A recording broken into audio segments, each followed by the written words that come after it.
नमस्कार, आप सभी का स्वागत है। आप देख रहे हैं world view with Amit Kumar Palet. प्रधानमंत्री मोदी की जियोपॉलिटिक्स।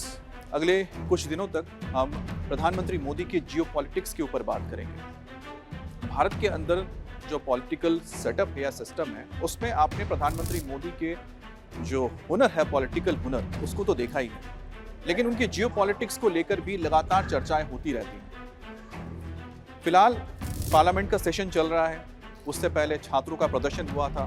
कॉकरोच जनता पार्टी ने प्रदर्शन किया और कुछ मांगे रखी थी कि शिक्षा मंत्री को इस्तीफा देना चाहिए, देना होगा। तो आखिरकार सरकार भी झुक गई। सरकार ने जो युवा है उनकी बातें मान ली और उसके बाद ये बात कही जाने लगी कि क्या प्रधानमंत्री मोदी की जो एक कह सकते हैं कि कठोर जो उनका चेहरा था, जिसके तहत माना जाता था कि वो किसी के सामने झुकते नहीं हैं, तो तमाम जो इंटरनल जो पॉलिटिक्स की बात होती थी या फिर हमारे घरेलू राजनीति की बात होती थी, उसमें कई सवाल भी खड़े किए गए। अब पार्लियामेंट सेशन चल रहा है, कई सारे अहम बिल भी पास होने हैं, तो इस दौरान आपको प्रधानमंत्री मोदी के जो घरेलू पॉलिटिक्स है उसके बारे में काफ़ी कुछ सुनने को मिलेगा, जानने को भी मिलेगा। लेकिन इस बीच प्रधानमंत्री मोदी का एक जियोपॉलिटिकल सिनेरियो भी तैयार हो रहा है, मतलब एक मंच तैयार हो रहा है जहां पर प्रधानमंत्री मोदी को जाना है। तो एक तरफ घरेलू पॉलिटिक्स को किस तरह से प्रधानमंत्री मोदी हैंडल करते हैं, किस तरह से उन्होंने छात्रों के आंदोलन की बात को मानते हुए उसे खत्म कर दिया और विपक्ष को एक झटका भी दिया। जो उनका एक चेहरा था जिससे माना जाता था कि वो सुनते नहीं हैं, डिक्टेटर हैं, अब तो जाहिर सी बात है कि उन्होंने छात्रों की बात सुन भी ली, उनकी हर बात को मान भी लिया। तो कहीं ना कहीं इससे विपक्ष को निराशा हाथ लगी है। उसी तरह से वर्ल्ड पॉलिटिक्स में भी प्रधानमंत्री मोदी को लेकर आने वाले दिनों में काफी कुछ चर्चा होने जा रही है और भारत ने भी काफी कुछ तैयारियां कर ली है। तो इसी पर अगर आने वाले कुछ वक्त तक हम आपको वीडियोस दिखाते रहेंगे और प्रधानमंत्री मोदी के जियोपॉलिटिकल जो असाइनमेंट्स हैं उसके बारे में बताते रहेंगे। तो सबसे पहले आज हम बात करते हैं ठीक हमारे पड़ोसी यानी कि पाकिस्तान, और पाकिस्तान ने जो भारत के हिस्से को कब्जा करके रखा हुआ है, पाक ऑक्युपाइड जम्मू कश्मीर की। पाक ऑक्युपाइड जम्मू कश्मीर को लेकर लगातार आप कुछ बयान सुन रहे हैं, लेकिन करगिल दिवस के मौके पर जब भारत ने पाकिस्तान को धूल चटाई थी और ऑपरेशन विजय में कामयाबी हासिल की थी, उसके बाद हर साल 26 जुलाई को विजय दिवस मनाया जाता है, करगिल विजय दिवस। और इस दौरान रक्षा मंत्री राजनाथ सिंह की ओर से एक अहम बयान आया था जिसमें उन्होंने कहा था कि पाकिस्तान से अगर बातचीत होगी तो अब सिर्फ एक ही मुद्दे पर बात होगी, वो है पाकिस्तान ऑक्युपाइड जम्मू और कश्मीर पर। तो राजनाथ सिंह देश के रक्षा मंत्री हैं और साथ ही साथ डॉक्टर जितेंद्र सिंह ने भी यही बयान दिया कि पाकिस्तान से अगर कोई बातचीत होगी तो सिर्फ और सिर्फ पाकिस्तान ऑक्युपाइड जम्मू कश्मीर पर होगी। और इस बीच यूनाइटेड नेशंस में भी भारत के जो परमानेंट मेंबर हैं, एम्बेसडर हरीश ने भी पाकिस्तान ऑक्युपाइड जम्मू कश्मीर में पिछले दिनों लगातार हो रहे हिंसा को लेकर और लोगों पर हो रही बर्बरता को लेकर सवाल उठाया और पाकिस्तान को कटघरे में खड़ा किया। तो आप देखिए कि किस तरह से भारत के जो वरिष्ठ मंत्री हैं उनकी ओर से बयान आ रहे हैं। भारत की ओर से यूनाइटेड नेशंस में भी लगातार पाकिस्तान ऑक्युपाइड जम्मू कश्मीर का मुद्दा उठाया जा रहा है। तो क्या प्रधानमंत्री मोदी अब धीरे धीरे एक ऐसा माहौल या फिर कह सकते हैं कि उस पथ पर निकल पड़े हैं जिसके जरिए पाक ऑक्युपाइड जम्मू कश्मीर भारत का हिस्सा बनने जा रहा है? इसको लेकर कई बार बयान आते हैं और हमेशा संसद में यही कहा गया है, चाहे वो प्रधानमंत्री हो या फिर गृह मंत्री अमित शाह हो, कि पाक ऑक्युपाइड जम्मू कश्मीर भारत का हिस्सा है। फिलहाल इस पूरे मामले पर हो क्या रहा है इंटरनेशनल, उस पर जरा गौर कीजिए। पाक ऑक्युपाइड जम्मू कश्मीर के लोगों द्वारा United Nations human right commission और साथ ही ऑर्गेनाइजेशन ऑफ इस्लामिक कंट्रीज को एक पत्र लिखा गया है। और इस पत्र में क्या लिखा गया है? सबसे पहले ह्यूमन राइट्स कमीशन को क्या लिखा गया कि पाकिस्तान की सेना पाक ऑक्युपाइड जम्मू कश्मीर के लोगों के ऊपर बर्बरता कर रही है, जुल्म कर रही है, हिंसा कर रही है, लोगों को मारा जा रहा है, लोगों को खाने पीने का सामान नहीं मिल रहा है, इंटरनेट सेवा बंद कर दी जा रही है, साथ ही साथ दवाइयां तक नहीं मिल पा रही है, बिजली के बिल महंगे किए जा रहे हैं, लोगों से जबरन ज्यादा पैसा लिया जा रहा है, जबकि पाकिस्तान में मौजूद नागरिकों से किसी भी चीज की इतनी कीमत नहीं ली जाती है जितने की पाक ऑक्युपाइड जम्मू कश्मीर के लोगों से ली जाती है। तो उनके साथ एक दोहरा व्यवहार किया जाता है।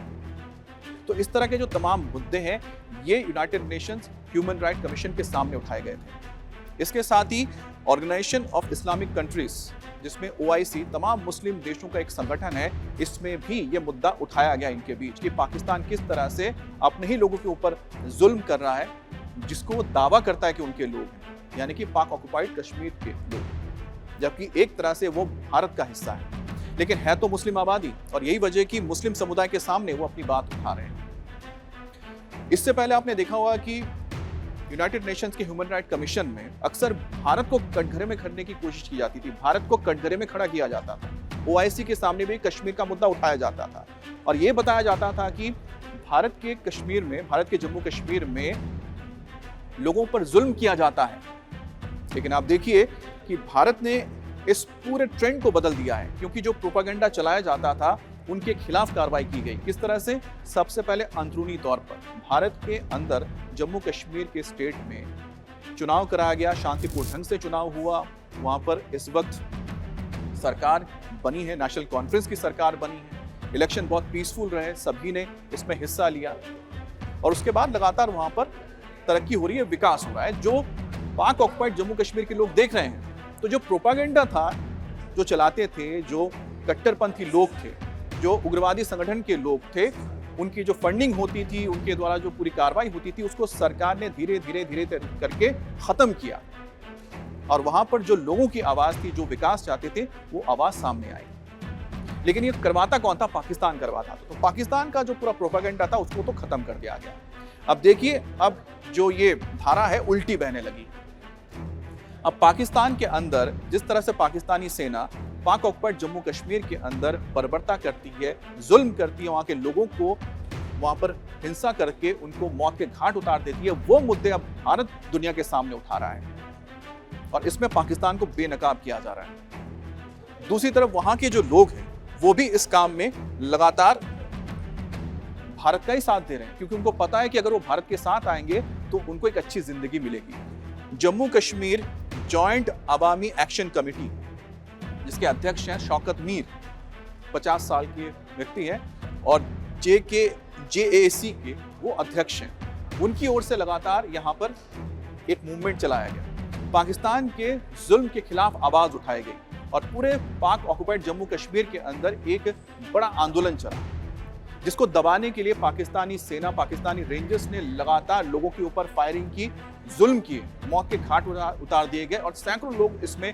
घायल हुए, मौतें भी हुई, जिसका कोई हिसाब नहीं है। अब ये सारा मुद्दा United nation human right commission के सामने उठाया गया और ह्यूमन राइट कमीशन की ओर से, इसके कमिश्नर है वोल्कर टर्क, उनकी ओर से पाकिस्तान को यह बताया गया है कि वो इस तरह की बर्बरता को रोकें, हिंसा ना करें लोगों के ऊपर।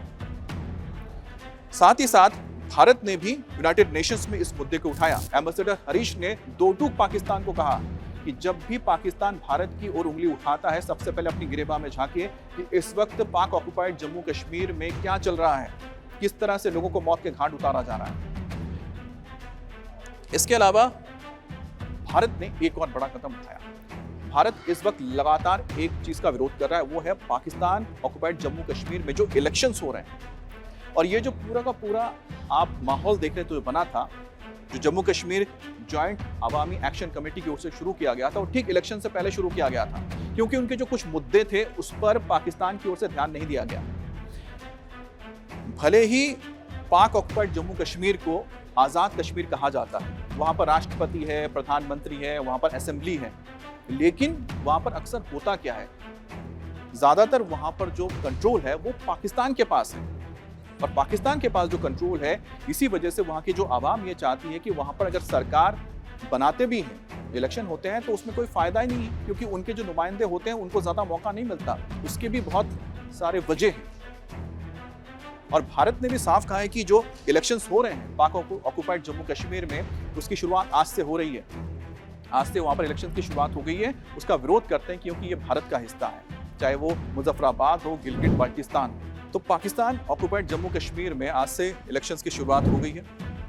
अब 27 जुलाई से इलेक्शन की शुरुआत हुई है, 3 चरणों में इलेक्शंस करवाए जा रहे हैं। आप सोचिए कि टोटल यहाँ पर 53 सीटें हैं, 53 सीटें हैं, जिसमें से 8 रिजर्व सीट है, 8 रिजर्व सीट है और सिर्फ 45 सीटों पर ये चुनाव हो रहा है। 45 सीटों पर 3 चरणों में चुनाव कराया जा रहा है। तो पाकिस्तान की ओर से वहां पर जो ये हालात बने थे उसको दबाने के लिए अब क्या हो रहा है, इलेक्शंस किए जा रहे हैं। हालांकि इलेक्शंस होने भी थे, लेकिन इस बीच बहुत कुछ हो गया। अब 2021 में चुनाव हुए थे। 2021 में जब चुनाव हुआ था तो वहाँ पर पीटीआई यानी कि पाकिस्तान तहरीक-ए-इंसाफ, जो इमरान खान की पार्टी है पीटीआई, उसको जीत मिली थी, उसके प्रधानमंत्री बनाए गए थे। लेकिन उसके बाद जैसे इमरान खान की सत्ता गई, उसके बाद वहाँ पर एक के बाद एक प्रधानमंत्री बदलते रहे और आखिर में जो प्रधानमंत्री बने उन्होंने इमरान खान का साथ छोड़ दिया, क्योंकि सेना का दबाव था, पाकिस्तानी सेना का। और उसके बाद से लोगों के अंदर एक रोष पैदा हुआ और लोग चाहते थे कि बदलाव हो, बहुत सारे अपने मुद्दे उठाने लगे। अब जाहिर सी बात है कि अब इलेक्शंस हो रहे हैं तो इसमें पाकिस्तान के जो तमाम पॉलिटिकल पार्टीज है, जैसे कि पीपीपी है, पीपल्स पार्टी यानी कि भुट्टो की पार्टी इसमें है, इसके अलावा नवाज शरीफ की पार्टी, पाकिस्तान मुस्लिम लीग नवाज भी है, और इमरान खान की पार्टी को तो बैन कर दिया गया, लेकिन उनके जो नुमाइंदे हैं वो इंडिपेंडेंट चुनाव लड़ रहे हैं। तो ये 3 लगभग पॉलिटिकल पार्टी से जो चुनाव लड़ रही है। लेकिन इस बीच जो 45 सीटों पर चुनाव लड़ा जा रहा है, 3 चरणों में करवाया जा रहा है, उसकी सबसे बड़ी वजह क्या है कि ताकि लोगों को वोटिंग से रोका जा सके। अब सोचिए कि कुल 45 सीटों में से 12 सीट तो पहले से ही ऐसे हैं जो शरणार्थियों के लिए है। ये एक बहुत बड़ा मुद्दा है। जो 45 सीट है, इन 45 सीटों में जो 12 सीट्स हैं, ये 12 जो सीट्स हैं ये रिजर्व सीट है। इसमें नुमाइंदे चुने जाते हैं, इसमें वोटिंग नहीं होती है। और नुमाइंदे कौन होते हैं? रिफ्यूजीज। अब रिफ्यूजीज कौन है?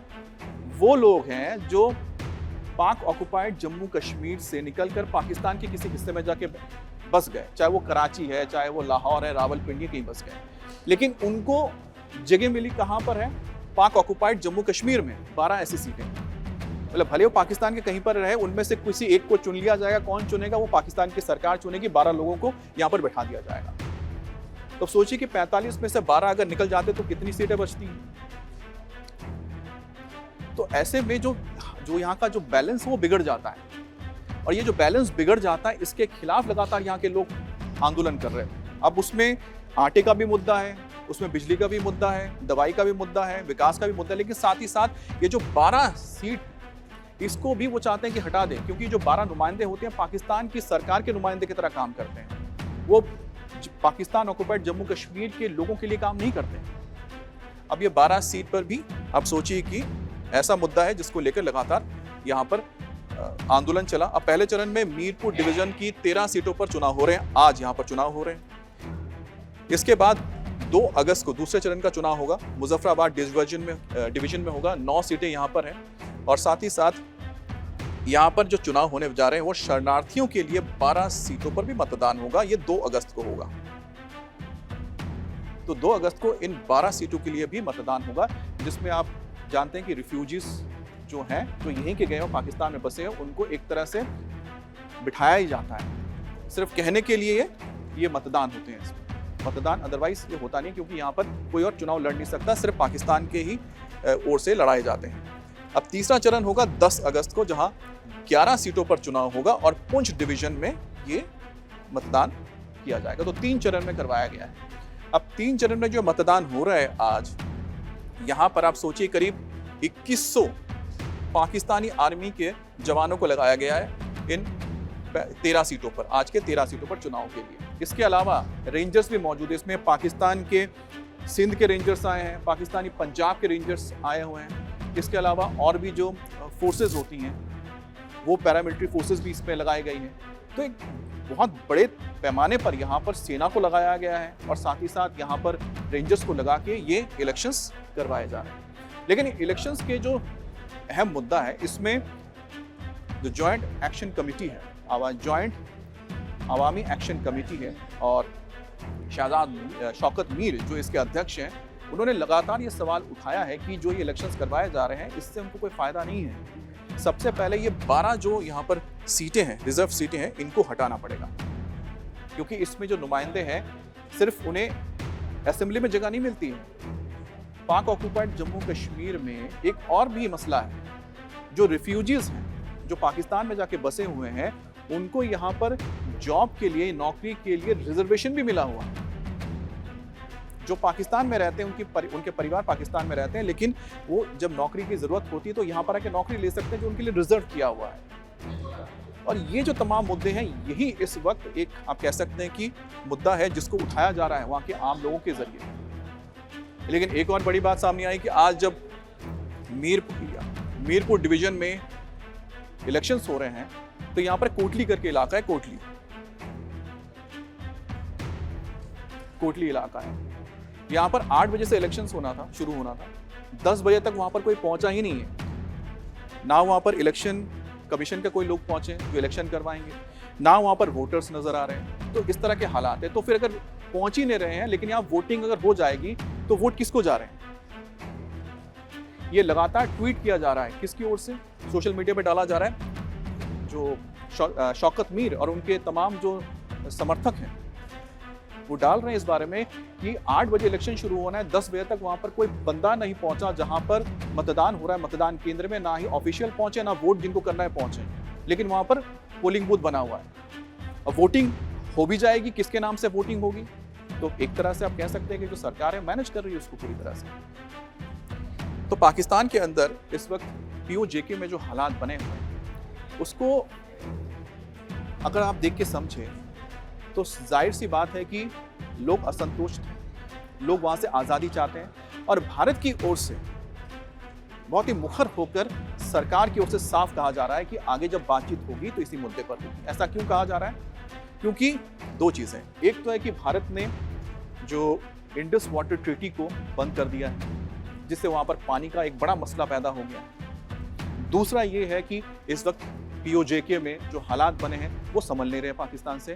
और तीसरी चीज बहुत अहम है, तीसरी चीज है FATF, financial action task force, FATF, जो पूरी दुनिया में नजर रखती है कि तमाम जो आतंकवादी संगठन हैं वो किस तरह से पैसे का लेन देन कर रहे हैं, कहाँ फंड जुटा रहे हैं, कैसे रख रहे हैं। और भारत लगातार कोशिश कर रहा है कि एक बार फिर से पाकिस्तान को FATF के ग्रे लिस्ट में डाला जाए ताकि पाकिस्तान को लोन मिलना बंद हो जाए और उसको एक बार फिर से उसकी अर्थव्यवस्था को डेंट लगे। क्योंकि पहलगाम पर जो हमला हुआ था उसके पीछे पाकिस्तान का हाथ था, उसकी तरह की जो किस तरह की फंडिंग हुई थी उसके तमाम जो सबूत हैं भारत ने इकट्ठा कर लिए। और अक्टूबर के महीने में जब FATF की मीटिंग होगी उसमें ये मुद्दा उठाया जाएगा और भारत की कोशिश होगी कि पाकिस्तान के खिलाफ जो सबूत इकट्ठा किए गए हैं वहां पर अभी भी जो आतंकी संगठन है वो काम कर रहे हैं और सरकार की ओर से, पाकिस्तानी सरकार की ओर से उन्हें मदद दिया जा रहा है, पैसे का लेन देन हो रहा है, उसके तहत पाकिस्तान के ऊपर ये बैन लगाया जाए, उसको ग्रे लिस्ट में डाल दिया जाए। तो एक तरह से पूरा एक्शन प्लान तैयार हो चुका है और इसके लिए खास जो जियो पॉलिटिक्स है प्रधानमंत्री की वो भी खासी इस वक्त आप देख सकते हैं कि रंग लाती ही नजर आ रही है।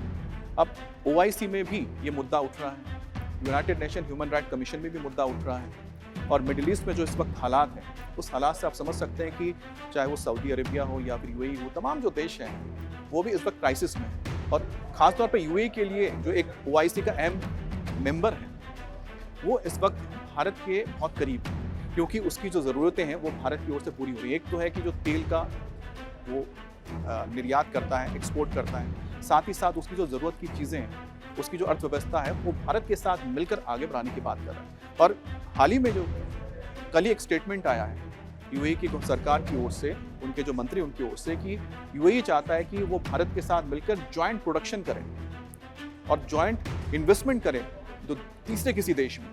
तो ऐसे बहुत सारे चीज़ें हैं जो इस वक्त जो इस्लामिक मिडिल ईस्ट कंट्रीज है वो चाहते हैं भारत के साथ मिलकर करने के लिए, क्योंकि भारत की जो अर्थव्यवस्था है दुनिया में सबसे आगे चल रही है। तो ये जो जियो पॉलिटिक्स का एक नया आप कह सकते हैं कि एक नया आयाम देखने को मिल रहा है या फिर एक नई संरचना तैयार हो रही है, उसमें भारत ने और खासतौर पर प्रधानमंत्री मोदी की जो डिप्लोमेसी है वो बहुत कारगर साबित हुई है।